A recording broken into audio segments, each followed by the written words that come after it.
Ya, Gus Dur, ada penelpon yang sudah bersama kita di studio ya. Bung Taufik.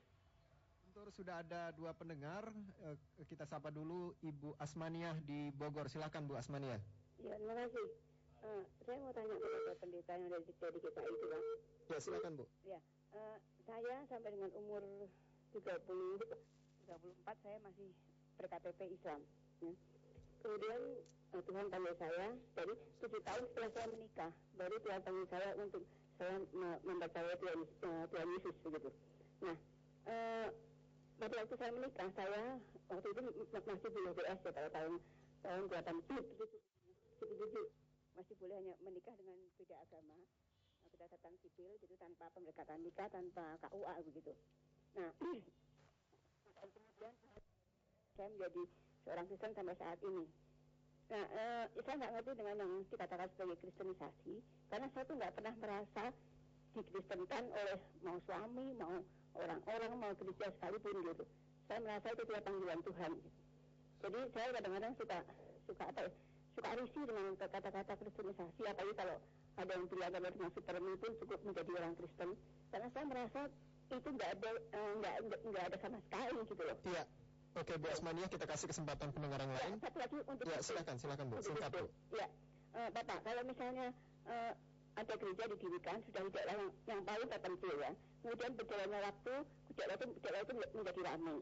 Dan kalau mayoritas Islam, pasti benar orang Islam kan. Kemudian mereka bilang, oh ini adalah Islam, sehingga di dalam beribadah tutup gereja.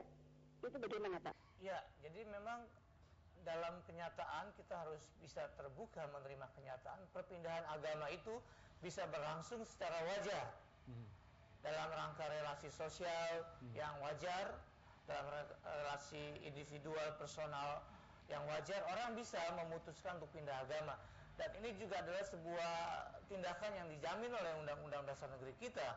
Perpindahan agama terjadi bukan karena misi-misi pengkristenan dari kalangan Kristen, itu harus kita terima sebagai fakta yang bisa terjadi, baik di level agama Kristen maupun pada komunitas umat-umat beragama yang lain.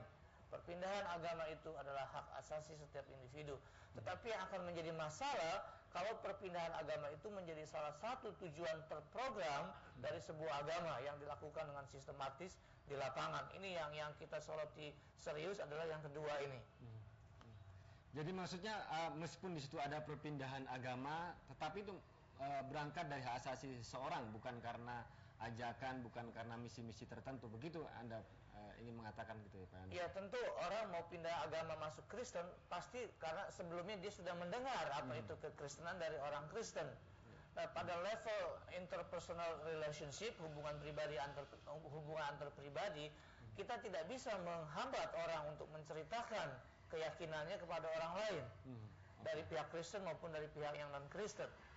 Bahwa dari hal ini nanti terjadi keputusan orang yang mendengar agama baru untuk ikut agama baru itu, kita tidak bisa menghambat juga.